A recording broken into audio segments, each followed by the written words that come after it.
Media തുറന്ന് എവിടെ നോക്കിയാലും രേണു സുധിയാണ്. ഷോർട്ട് ഫിലിമുകളിലും റീലുകളിലുമൊക്കെ അഭിനയിച്ചിട്ടുണ്ടെങ്കിൽ പോലും ചുംബന സീനുകളിൽ ഇതുവരേക്കും രേണു അഭിനയിച്ചിട്ടില്ല. ഇപ്പോഴത്തെ ചുംബന രംഗങ്ങളിൽ അഭിനയിക്കുമോ എന്ന ചോദ്യത്തിന് രേണു നൽകുന്ന മറുപടിയാണ് വൈറലായി മാറുന്നത്. ഡീപ് ലിപ് ലോക്കിനോട് താല്പര്യമില്ല എന്നും ചുണ്ട് ജസ്റ്റ് മുട്ടിക്കുക മാത്രം ചെയ്യുന്ന സീനാണെങ്കിൽ ചെയ്യാൻ താൻ റെഡിയാണെന്നുമാണ് രേണു പറയുന്നത്. ഉമ്മ കൊടുക്കുന്നതിനോട് തന്നെ താല്പര്യമില്ലാത്ത ആളാണ് താൻ, പിന്നെ എങ്ങനെയാണ് താൻ ലിപ് ലോക്ക് ചെയ്യുന്നതെന്നും രേണു ചോദിക്കുന്നു. അങ്ങനെയൊരു സീൻ വന്നാലും ലിപ് ലോക്ക് ചെയ്യാൻ താല്പര്യമില്ല.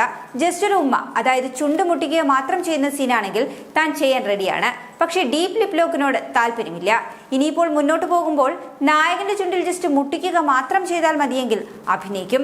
ഒരു സിനിമയിൽ അങ്ങനെ ഒരു സീനുണ്ട്, അത് താൻ കണ്ടിട്ടുണ്ട്. ഏതായിരുന്നു എന്ന് തനിക്ക് ഓർമ്മ കിട്ടുന്നില്ല. അതിൽ ചുണ്ട് ജസ്റ്റ് മുട്ടിക്കുക മാത്രമേ ചെയ്യുന്നുള്ളൂ. അതേസമയം തീവണ്ടി സിനിമയിലുള്ളത് ലിപ് ലോക്കാണ്. താൻ ഉദ്ദേശിച്ചത് മുട്ടിയില്ല എന്ന രീതിയിലുള്ള ചുംബന സീൻ അഭിനയിക്കുന്നതിനെ കുറിച്ചാണെന്നാണ് രേണു പറയുന്നത്.